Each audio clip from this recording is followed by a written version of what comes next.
What is up, everybody? Welcome back to another episode of Bitcoin and Markets. My name is Ansel Lindner, and today we are going to go over several breaking news items here. I guess just news of the day. New FUD format in Bitcoin, talking about wasting water. We're going to go over an article that has come out amongst probably 10 articles that dropped just today. So it's a coordinated FUD attack on Bitcoin.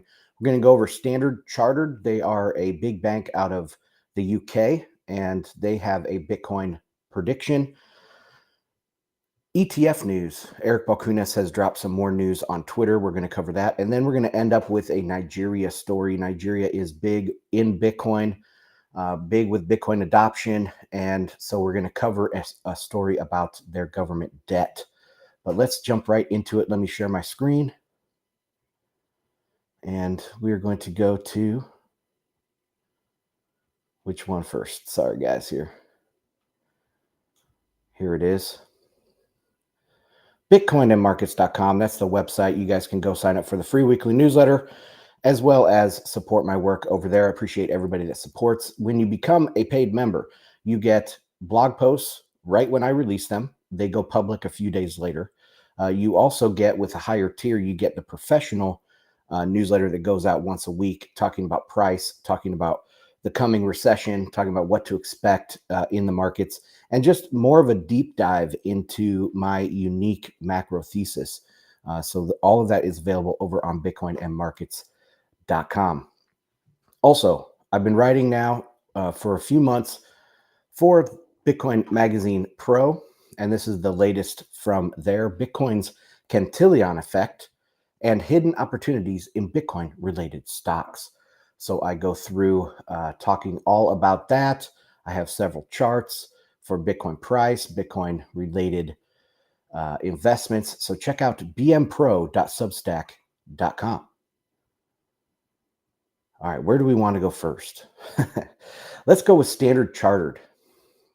This is from Decrypt. Bitcoin will hit 100,000 in 2024.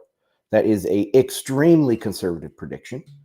All-time high is 69,000. I think there's a possibility that we could hit an all-time high before the halving. And 100,000, again, would be very conservative for 2024, in my opinion. The end of the cycle is supposed to be 2025.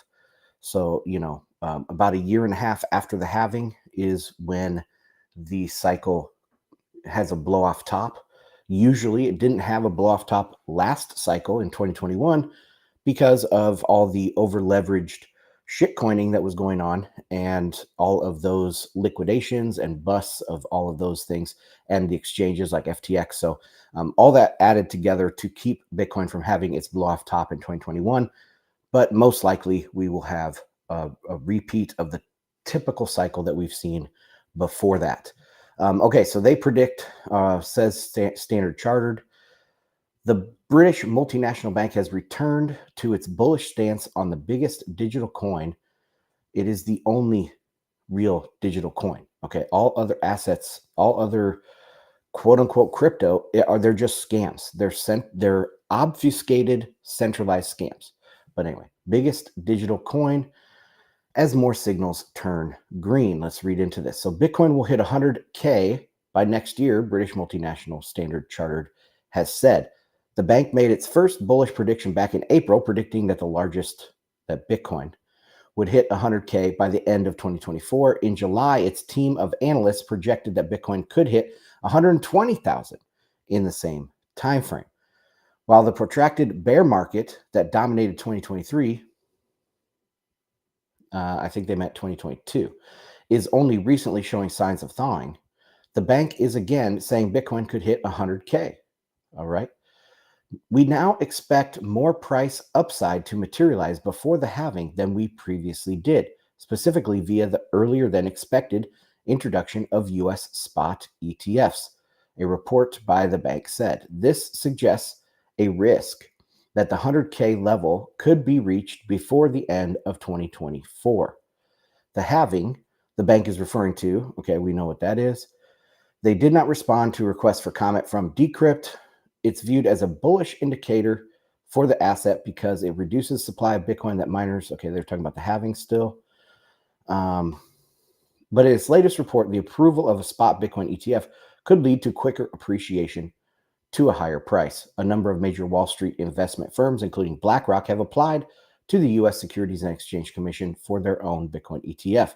Such a product would allow traditional investors to get exposure to Bitcoin without worrying about storing or buying the cryptocurrency on an exchange. Okay, so nothing earth shattering, but once again, another big bank is coming out predicting higher prices. This gives people the green light after the quote unquote bear market, gives their clients a green light to start diversifying into Bitcoin. I've seen a lot of talk about how much money is going to come in under the ETFs. I just watched an interview with James Seifert with British HODL, and Seifert was saying stuff like, I think he said 40 billion or something like that. I don't know if that was in the next year, but I think over the next 2 years, we could see triple digit billions come in, because if you're talking 200 trillion in assets under management for all of these applicants, just 1% is 200 billion. 1%. And I think they're going to act, that's conservative in my opinion.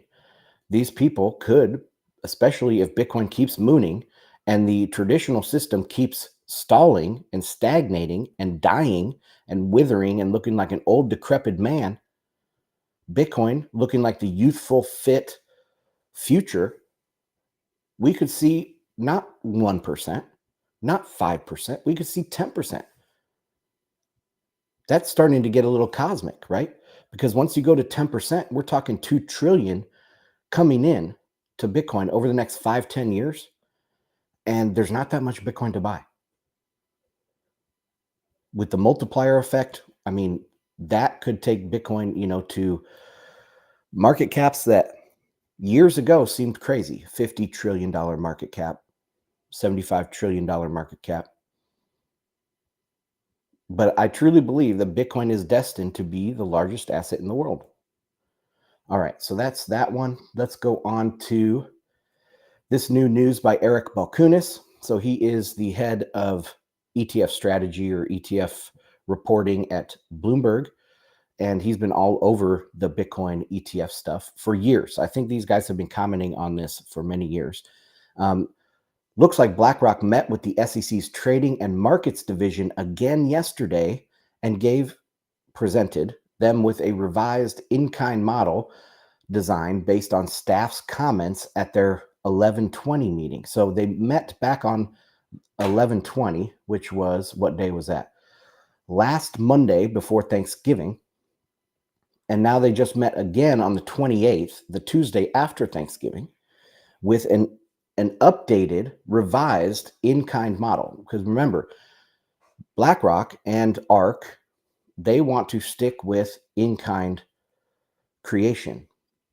That makes the tax implications much more transparent, much more easy, much more clear. So that's what they want to do. And the other ETFs have followed the SEC's wishes and updated it to cash creates.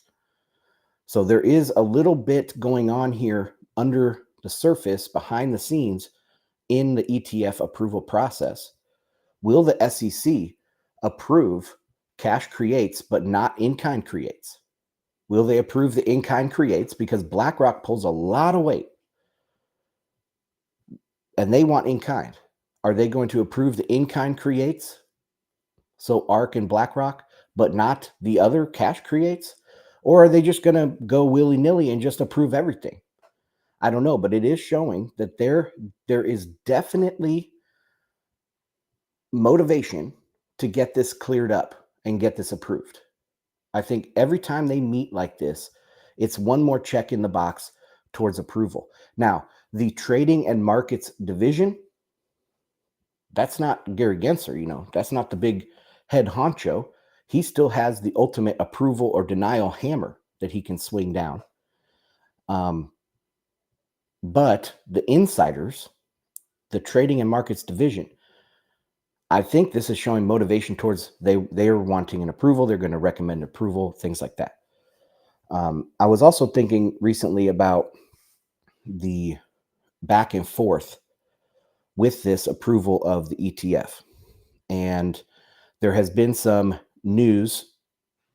Obviously, there's news all the time about CBDCs and things, but Elizabeth Warren has really been coming out and pushing for CBDC among others that are doing that. And I have talked about this for a long time, and I got this idea originally from Tom Luongo. When I first read it from him, it just clicked. I had been thinking like this for a long time, but he made it click to me with what are the different teams here, and he calls them Davos, which is the globalist Marxists. They are in power in the United States right now. They're also in power in Europe, but we have a groundswell of populism all around in the United States, in Europe, many countries in Europe, many parties, the conservative parties, populist parties are rising. We have the election, of course, down in Argentina of Milei. All over the world, we're seeing a rise of populist conservatives. And that is the antithesis to global Marxists. You know, when they say diversity, what they really mean is everybody's the same. They actually mean the opposite of diversity when they want diversity. I want diversity. I want everybody's own unique cultures to thrive and not be under the thumb of these global Marxists pushing these crap policies like ESG, climate alarmism, all sorts of stuff, right?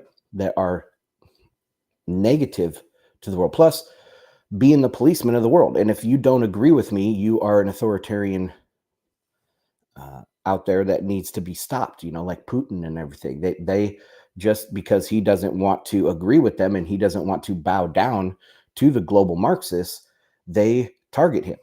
And that's exactly what we're seeing. But anyway, so Elizabeth Warren is definitely on the global Marxist side. Now, the tiebreaker, the real heavyweight fight started when Wall Street came to the side of Bitcoin.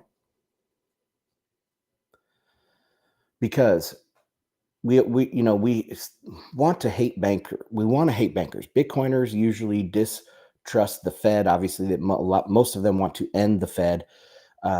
They distrust the banksters out there in the world. And I'm not taking the side of the banksters, but I'm saying that sometimes the enemy of my enemy is my friend, right? And so Wall Street, being capitalists, they don't like Marxism. And they went along with it, I think, until COVID, because they were just going along to get along. They thought, oh, we could always just stop this if we wanted to, but we're going to play the game and try to change these sort of cultural norms or whatever. That's fine because capitalism will continue. But when COVID hit and the real mask slipped from the global Marxists and the Marxism came out from the Davos crowd, that's when Wall Street said, no more. And they switched on a dime. And now we have things like BlackRock and, well, not Vanguard, but we have, Templeton, BlackRock, Fidelity. Fidelity has always been kind of in the Bitcoin camp. I mean, just all of these big asset managers, big names on Wall Street, they're stiff arming CBDCs through the Fed. Powell works for Wall Street, and Powell has said, we're not having a CBDC. It's not legal in the first place. And they don't want it anyway, because it's a solution in search of a problem. And that exposes it for its malicious intent, right? If you are offering a solution without a problem, it's it's trying to solve a problem that it sees, but they're not telling you, right? So it's a malicious intent if it's a solution without a problem. And the Fed knows this very well. And the Fed is owned by Wall Street. And so now we have Wall Street stiff arming a CBDC and also backing players like BlackRock and others that are trying to launch Bitcoin ETFs. So Gensler now is, a lot of people hate him, but I kind of have some sympathy for him because if you think of these two huge forces coming together, they're coming together right at a point, and that point is Gary Gensler's head. He wants to approve the Bitcoin ETF. You guys know his history. He knows this technology. He knows all of. He's a little bit on the shitcoin side, but he obviously says Bitcoin is different. So he knows this. He wants to approve it, but he's in the administration that's ruled by global Marxists, and so he has to not necessarily following the marching orders of them, but they're applying pressure to him not to approve these things. And Wall Street's applying pressure to approve them. And they're coming together right at the person of Gary Gensler. So anyway, that's a long description to say where I see or how I view this whole thing. It is very possible that the global Marxists are able to keep Gary Gensler from approving these things. That's very possible. But I think there's an overwhelming pressure that, again, the Bloomberg guys say 90% chance. I put it right there at 90%, maybe even a little bit higher, but there's still a chance that it gets denied. All of these get denied because of the pressure from the global Marxists. But they're losing around the world. They're losing everywhere around the world. The writing is on the wall for our next election here in the United States. And so that changes things as well. Plus, we have a coming recession, and a lot of people would like to follow Larry Fink's advice, CEO of BlackRock, and his advice is that Bitcoin is a safe haven asset. Stan Druckenmiller, Bitcoin is a safe haven asset. Paul Tudor Jones, Bitcoin is a safe haven asset. We have a recession coming. We're launching an ETF in this new, energetic, youthful technology and asset class. Where do you think people are going to want to hunker down? So that's the game. That's the board. That's the chessboard set up, and it's Gary Gensler's move. What do you do? I mean, if he wants to put his name in the history books, he needs to approve these things. If he wants to become the most demonized person, probably his reputation ruined because, BlackRock has a lot of power to run your name through the mud, right? So if he doesn't want to be demonized, if he doesn't want his career ended, if he doesn't want all these things, that's another reason why to approve it. He could become a hero. All he has to do is disobey his global Marxist masters. So that's where we're at with the ETF. Long update there. Okay, let's go on to the next story. This is Nick Can't Mine, longtime Bitcoiner, longtime follow on Twitter here. So I recommend going and following Nick Can't Mine. And he has new coordinated Bitcoin FUD is dropping. Bitcoin uses too much water. So he includes these screenshots of all of these headlines. So from The Verge, it's not just electricity. Bitcoin mines burn through a lot of water too, from the New Scientist. A single Bitcoin transaction uses enough water to fill a swimming pool. From Euronews.com, a Bitcoin transaction uses the same amount of water as a swimming pool. I mean, this is obviously all coordinated, guys. It's crazy. And it just came out today. Look, he took these screenshots. Oh my God, they came out 31 minutes ago, 30 minutes ago, 29 minutes ago. This one, 29 minutes ago, 16 minutes ago from The Independent. Bitcoin consumes as much water as all bathtubs in Britain. 15 minutes ago, Bitcoin's water consumption raises concerns in mining industry. I didn't notice the timing on all of these. They all dropped at the same moment this morning, within an hour of each other. This is insane. Absolutely insane. Of course, it makes no sense, but they're dropping this. The global Marxists are trying to push back against the inevitability of Wall Street and Bitcoin joining forces to save the world. Okay, I pulled up this one by the New Scientist. I haven't read it, but let's see what's going on here. So Again, the headline: a single Bitcoin transaction uses enough water to fill a swimming pool. The environmental impact of Bitcoin and other cryptocurrencies is increasingly being scrutinized due to the vast amounts of electricity they consume. Now it seems that water use is also a big problem. Oh my God. Amazing. Well, how could Bitcoin be so big in China for so many years when they have a massive water problem? I mean, Bitcoin used a lot of hydropower over there, and there was a lot of seasonal movement. So, from what I understand and remember from those times, was they, in the north when it would be rainy season up there in the north of China, they would move all their miners up north, and they would get really cheap or free hydro electricity during the rainy season. And then when the rainy season was over, then they moved back down south where there was more consistent hydropower, but they would follow hydro back and forth within China. But that was just for the power consumption. It wasn't for cooling and things. They have a severe water shortage over there in China. Okay, let's continue with this article. Buying or selling Bitcoin uses 16,000 liters of clean water for every single transaction. Does that even make sense? I mean, Bitcoin is ones and zeros. It's not a actual physical good that uses water for anything, which could exacerbate existing droughts all over the world. While the energy consumption and carbon emissions produced by Bitcoin and other cryptocurrencies have been well studied, what other cryptocurrencies are even a blip on the screen? Like Bitcoin is a probably a billion times more hash rate and electricity use than the next biggest, especially since Ethereum now has gone to proof of stake. What other cryptocurrencies are they talking about? They're idiots.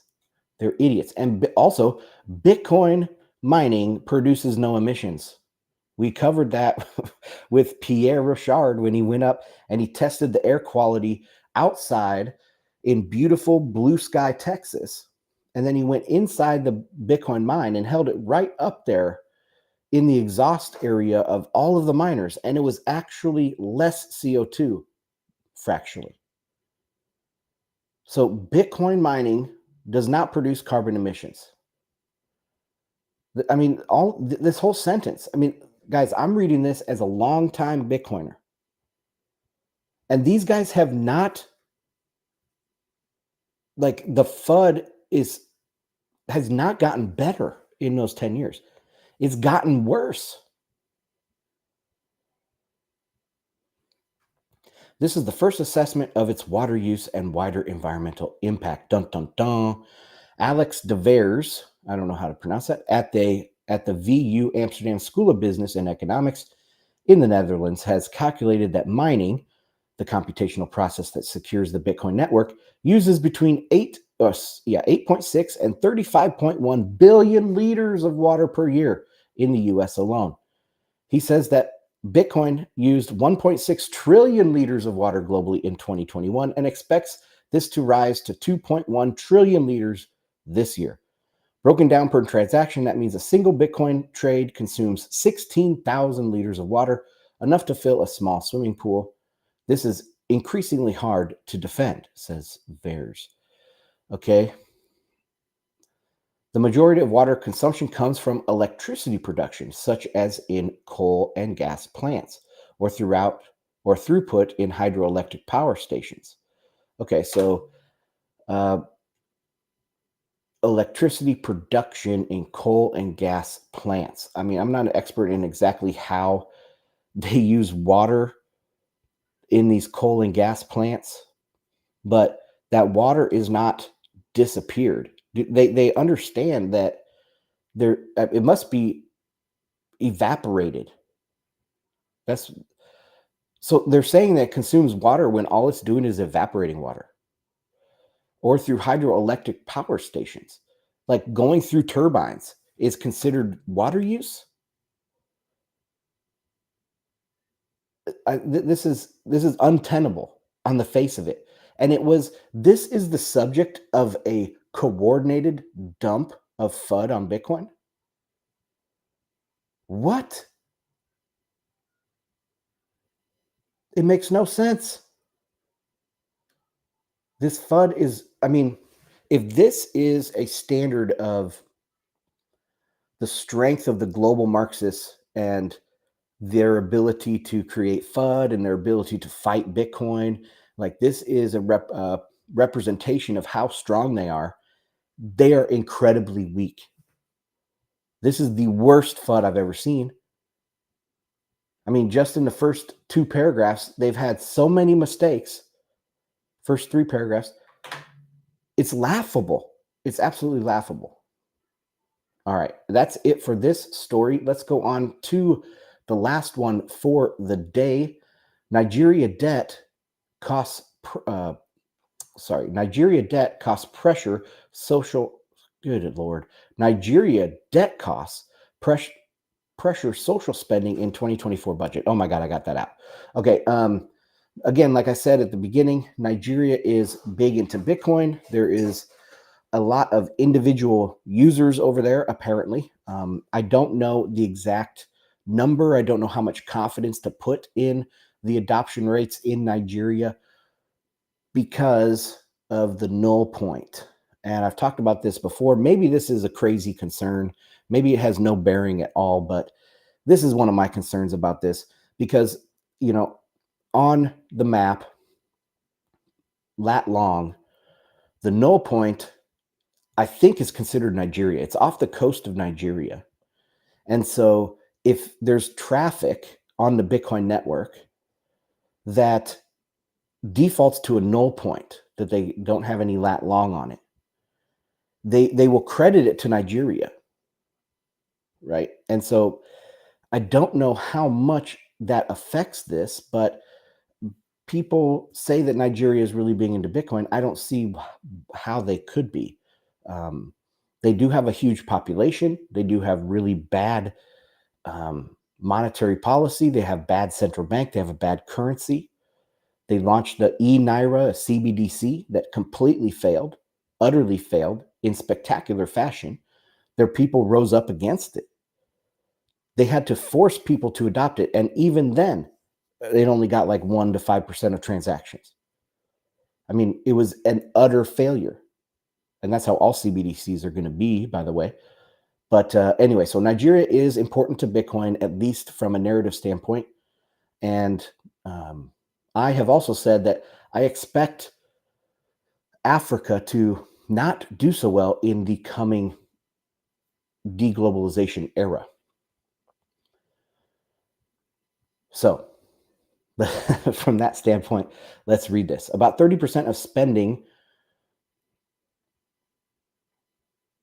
Okay, 30% of spending goes to service the debt. Expenditure is projected at 27.5 trillion naira in 2024. Nigeria will spend at least 6 times more on servicing its debt next year than on building new schools or hospitals in the West African nation, where more than 40% of the population live in extreme poverty. So who's buying Bitcoin? President Bola Tinubu on Wednesday outlined 2024 spending plans projected at 27.5 trillion naira, of which 30% will go to pay borrowing costs. Spending on education will consume 7.9% of the budget, while healthcare gets 5%, and infrastructure a similar amount. Infrastructure, interesting. Another thing about a lot of these countries, I don't know about Nigeria and the Belt and Road, but a lot of them accepted extremely dumb loans from China, and now they're having trouble paying them back. I know it's really, really squeezing Kenya. That's like a Sri Lanka waiting to happen over on the east coast of Africa. But I don't know how much Nigeria has been invested in by China. Of course, they're just, a lot of people think Africa is going to become this new frontier. And so they poured money in irresponsibly into Africa. But it's going to come out that they can't pay this. They're spending more on debt service, 30%. just to pay the debt. 30%. It's ridiculous. The proposed budget seeks to achieve job-rich economic growth, macroeconomic stability, a better investment environment, enhanced human capital development, as well as poverty reductions and greater access to Social Security. All right. Direct allocations to social development and poverty reduction will only get 4% of the budget. In the 6 months through June, the nation spent a lofty $3.85 billion servicing the debt. So I didn't read what this was, 35 billion next year. And the 6 months through June, they spent 3.85. So apparently they're going to spend a lot more in 2024, maybe because there was a lot of deferrals due to COVID, and now those are going to be over. And they borrowed a lot of money during that time, so their debt service is going to go way up. Maybe that's the case here. High debt service costs complicate Tinubu's, I don't know how to say his name, goal to double the size of Africa's largest economy to 1 trillion by 2030. Double the size.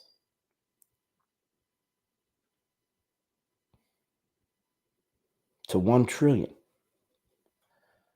I mean, first off, that's never going to happen. Second off, that means that their GDP is 500 billion. More money has gone to Ukraine in the last couple of years than the whole size of the Nigerian economy. And they want to lift 100 million people out of poverty. I hope they do, okay? I hope they do, but it's very unlikely. We're in a global recession at the end of a giant global credit bubble. We're going to go through deglobalization, depopulation. Nigeria is a little bit ahead of the curve in the population side of the house, but their fertility rate is also declining very, very rapidly. They will be, I don't know what the statistic exactly is, but within probably the next decade, they will be very near replacement. And then after that, of course, dropping, because we've never found a way to stop demographic decline or fertility decline at replacement. The only country that has ever stopped fertility decline is Israel, and they did it at 3, not at 2.1. So you have to stop fertility decline before you get to replacement, or else you drop below replacement. That's what the data says. And Nigeria is just a couple decades behind. So maybe 3 decades behind. I'm not sure, but it is rapidly happening to Nigeria. So we're going to have deglobalization, deflation, and depopulation. How are they going to double the size of their economy? Who are they going to sell to? What? I don't understand how this can. I mean, I understand how they want it to double the size. They want to double the size of their economy. And if you would have asked them back, like say in 1980, this would have been a logical goal and rational goal. But today, no, your goal should be to maintain the size of your economy. That should be the goal, period. Over the next 10 years, out to 2030. Just maintain. Lots of places will be a lot lower. Okay, that's it for this article. All right, guys, go to bitcoinandmarkets.com. Check it out. I'm going to check the comments here right now and see if anybody has made any comments in the live stream. On live streaming on YouTube and Rumble, you guys can comment there. Dex Invictus back again. What's up, buddy? You should join us over on Telegram, t.me/Bitcoin and markets. Let me go into Telegram and see. I am streaming a little bit later in the day, but let's see if anybody has made comments here in this. Okay, we got maybe some. Spagball says, just waiting to find out how many vegetables Bitcoin uses. Yeah. How many acres of farmland have been wasted away because Bitcoin miners, those evil Bitcoin miners. But guys, I mean, they're losing so bad. They're losing so bad. The globalists are going away. I mean, they're not going away, but they are going to be out of power. And I wrote back on my geopolitical post, what did I call it? Like the coming multipolar world, just a couple months ago. I said that the Marxists were going to lose their position in the West, but they're not going away. Marxism is already in the East, right? In China. And it was in Eastern Europe, which is kind of between the West and the East. You have authoritarian nations in the Middle East and everything. And so these global Marxists will move. Their base of power will move from the West, most likely. So they won't go away. Marxism is an idea and it can't die. But the global Marxist idea will leave the West and go and find fertile ground somewhere else. But yeah, their arguments against Bitcoin are so stupid at this point. Okay, any other comments? Let me go back one more time to every place. Haha, Dex Invictus. Yeah, man, make a Telegram account.